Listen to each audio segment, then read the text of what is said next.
নমস্কার বন্ধুরা, আমি আজকে আপনাদের জন্য নিয়ে এসেছি প্রভু জগন্নাথের ভোগের থেকে একটি অতি সুস্বাদু রেসিপি, সাতমিশালি সবজি। এতে 7 রকম সবজি আছে। দেখুন, ঝিঙে, এটা হলো রাঙা আলু, কুমড়ো, পটল, আলু, বেগুন, বরবটি। আর এখানে এই 7 রকম সবজি ছাড়া একটু নারকোল দেয়া হবে এর মধ্যে। এবার আসুন মূল রেসিপিতে চলে আসি। এই রান্নাটা সম্পূর্ণ ঘিতে হবে, তাই এখানে প্রথমে 2 চামচ ঘি দিচ্ছি। ঘিটা একটু গরম হলে এতে 2টো শুকনো লঙ্কা, একটু মৌরি আর আখের গুড় দিচ্ছি। এইটা রঙও ভালো হবে আর স্বাদও ভালো হবে। এবার এটাকে একটু নেড়ে নিচ্ছি। যারা আমার চ্যানেলটিকে সাবস্ক্রাইব করেছেন তাদের অনেক অনেক ধন্যবাদ পাশে থাকার জন্য। যারা নতুন, রিকোয়েস্ট করছি একটু চ্যানেলটিকে সাবস্ক্রাইব করে দেবেন, আমার চ্যানেলটিকে এগিয়ে নিয়ে যেতে একটু সাহায্য করবেন। এবার এর ভেতরে সব সবজি ছেড়ে দিচ্ছি, একসাথেই ছেড়ে দিচ্ছি। ভালো করে নেড়ে নিচ্ছি। এই সময় গ্যাসের ফ্লেমটা একটু হাই করে রাখবো। সবজিটা একটু নেড়ে নিয়ে এবার ঢাকা দিয়ে দিচ্ছি সবজিটা একটু মজবার জন্যে। 5 মিনিট মতন রেখে দেবো, তারপরে ফিরে আসছি। 5 মিনিট পর ফিরে এলাম। দেখুন কত সুন্দর সবজিগুলো মজে গেছে। এবার আমি এতে একটু আদা বাটা দেব।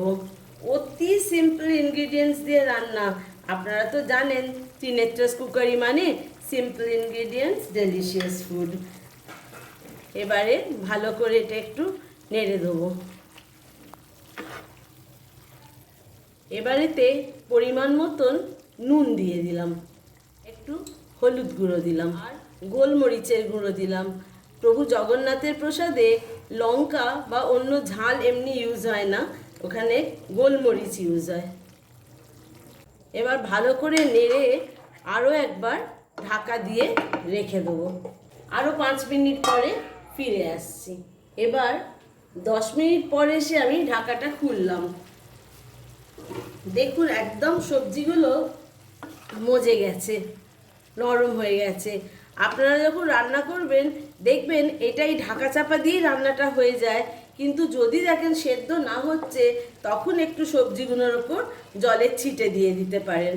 এবার এতে নারকোল কোড়া দিচ্ছি, করে নেড়ে মিক্স করছি। এই রান্নাটা খেয়ে দেখবেন অতি সুস্বাদু লাগে, খুবই ভালো লাগে।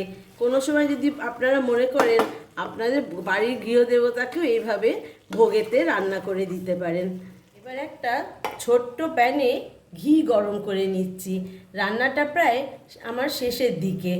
এই সময় ঘিটা যখন গরম হয়ে যাবে তখন এর মধ্যে আস্ত জিরে 1 টিস্পুন মতন দিয়ে দিলাম, দিয়ে এটাকে একটু গরম হতে দিলাম। জিরেটাকে এবারে তরকারির উপর সব দিয়ে দিলাম। আমার রান্নাটা শেষ হয়ে এসছে। আপনাদের কেমন লাগলো একটু কমেন্ট সেকশানে লিখে জানাবেন, একটা লাইক শেয়ার দেবেন আর আমার চ্যানেলটাকে একটু এগিয়ে নিয়ে যাওয়ার সাহায্য করবেন। আমি এবার আপনাদের সার্ভ করে দেখাচ্ছি। আমার রেসিপিটি কমপ্লিট হয়ে গেছে। আপনাদের কেমন লাগলো একটু কমেন্ট সেকশানে লিখে জানাবেন, একটা লাইক দেবেন, একটু শেয়ার করবেন, আমার সঙ্গে থাকবেন।